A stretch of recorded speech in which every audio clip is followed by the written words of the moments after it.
Okay, folks, tomorrow is the big day. Candace Owens versus Andrew Wilson. Today I'm going to give a preview of what I think will happen, what won't happen, give a few predictions, and try to provide an overview as we prepare for this event. First, a quick word about the prize money.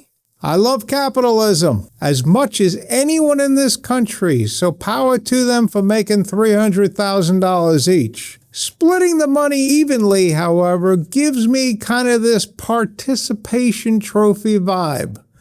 No winner, no loser. You get the money either way. Not so sure I'm in love with that one.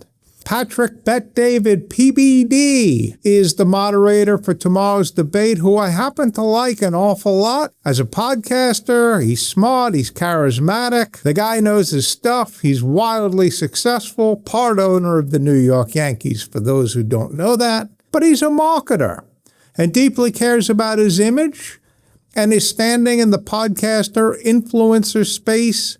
So don't expect him to be kind of this reprimanding person if either Candace or Andrew breaks the rules, or don't expect him to toe the line very firmly. Joe Rogan, who is the next choice after Michael Knowles, declined. Shout out to Michael for declining for all the right reasons.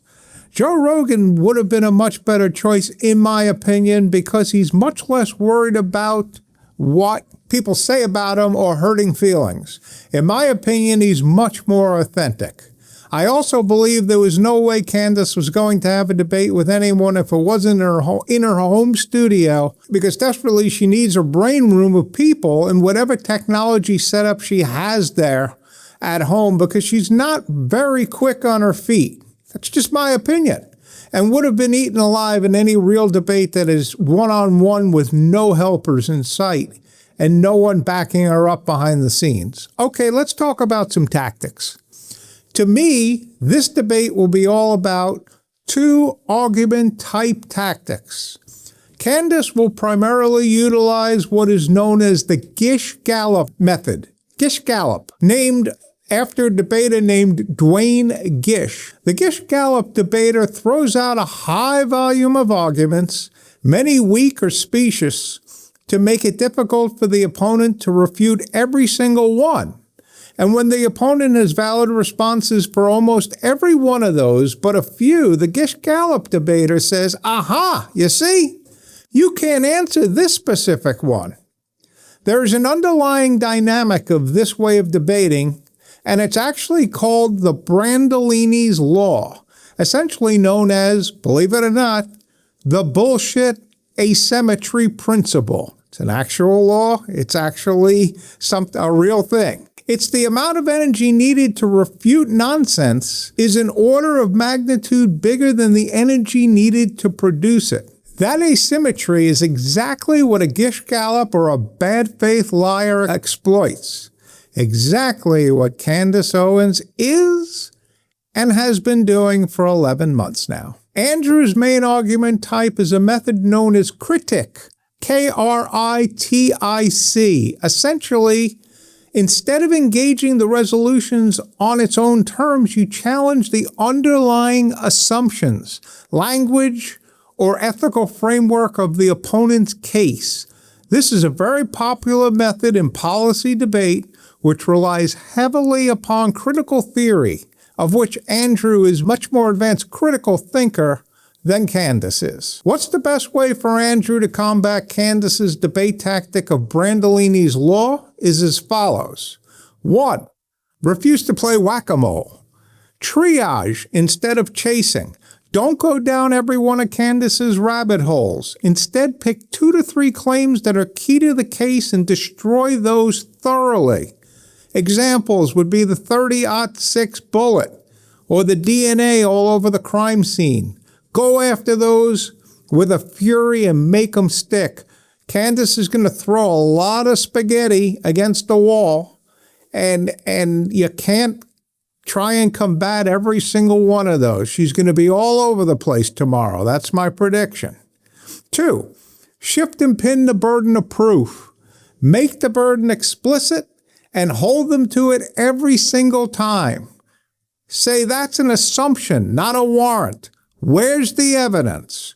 3, use cross-examination as a trap, not a soapbox. Lock Candace into specifics. Ask for the source, the study, the date, the mechanism. Vague claims die under well-orchestrated follow-up questions. Just remember that. Get Candace on the record either producing nothing or contradicting herself. Bottom line for Andrew, make the debate about method, not content. So key, method, not content. Once you've successfully reframed the debate as source claims versus unsourced assertions, rather than claim A versus claim B, he'll force Candace to fight on ground where the asymmetry works against her rather than for her. So here's my prediction. At the conclusion of the debate, absolutely nothing will be resolved. The Candace conspiracy nuts will think she won, as many of her top lieutenants are making huge money on this grift and aren't about to give that up anytime soon. And Candace sure as shit is not going to be giving up the millions and millions. And in terms of all of Candace's quote-unquote supporters, sycophants, indoctrinated fools, boy, there's a lot of them. And it is amazing how deranged and twisted they really are. Andrew will, in my opinion, perform quite well and technically will win the debate if he employs most of the tactics I've outlined. And all the sane folks that have witnessed this simply demonic behavior by Candace and her cohorts over the last 11 months will agree with the facts that Andrew lays out. But sadly, this is another chapter in our society, especially with all the other horrific changes going on recently with the socialist, communist, popular movement, rampant anti-Semitism, and an unspeakable rise in assassination culture that we will look back on hopefully sooner rather than later and say, how the fuck did we become so broken? Hey folks, if you like this video, great news. My live daily podcast is coming in early October, Monday through Friday at 4 p.m. Eastern, 1 p.m. Pacific on all major platforms, YouTube, X, Rumble, with lots of viral shorts on TikTok and Instagram. So subscribe now to my platforms at The Steve Eisner Show. That's it from here in this beautiful liberal shithole known as California. Until next time, remember to shine the light, join the fight, make it right. Talk to you next time.